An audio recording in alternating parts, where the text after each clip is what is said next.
With you in just a second, Josh. As he just mentioned, with potential lake effect snow on the way, we are looking back to 1 year ago today when that November storm dropped almost 7 feet of snow in parts of western New York. Ah, yes, remember that? So many people saw so much snow and 3 people were killed. There were cardiac events. They were shoveling snow or even snow blowing. So we know what happened then a month later too, the Christmas blizzard. And now the federal government is pushing you to be prepared for winter weather. FEMA's role is to support local and state officials with disasters. That includes blizzards. They want to get ahead of the storms. FEMA's kicking off a public service campaign with the Ad Council running commercials reminding everyone, especially older folks who are most at risk, to develop a plan now for winter weather. Because everybody's going to have a unique need. Everybody's going to have their own specific circumstance and things that they're going to have to plan for. But we have tools on the ready.gov page that can help them walk through that so they can put that plan in place today.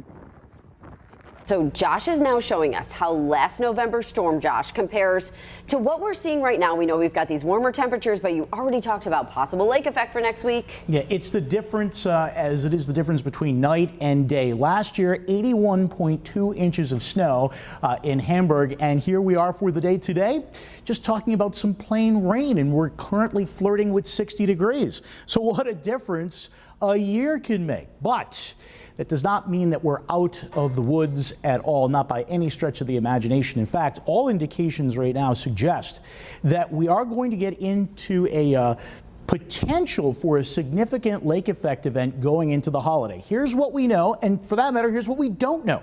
The timing is probably going to be between about Wednesday and Friday.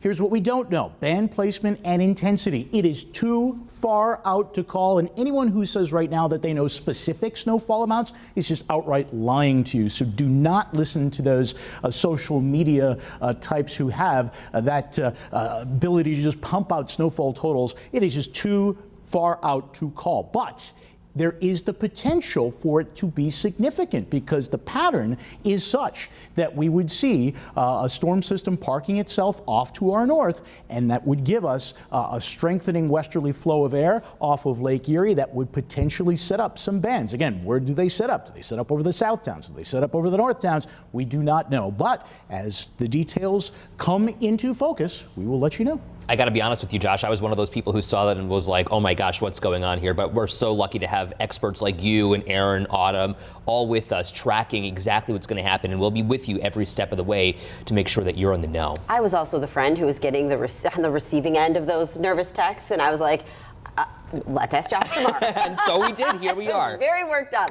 Okay, here's what we do know, though. Today, we are expecting to get 5 new snowmobiles in the city of Buffalo. They're being donated by Delaware North, and of course, this comes as we prepare for that possibility of the lake effect snow next week. The city is still working, though, to finalize its snow plan. And while the snow plan was submitted at the end of last month, it still hasn't been approved. There are some questions this morning about how the city would respond to a major snowstorm. That includes the question of shelters and their locations throughout the city of Buffalo, and if schools could be a place of shelter.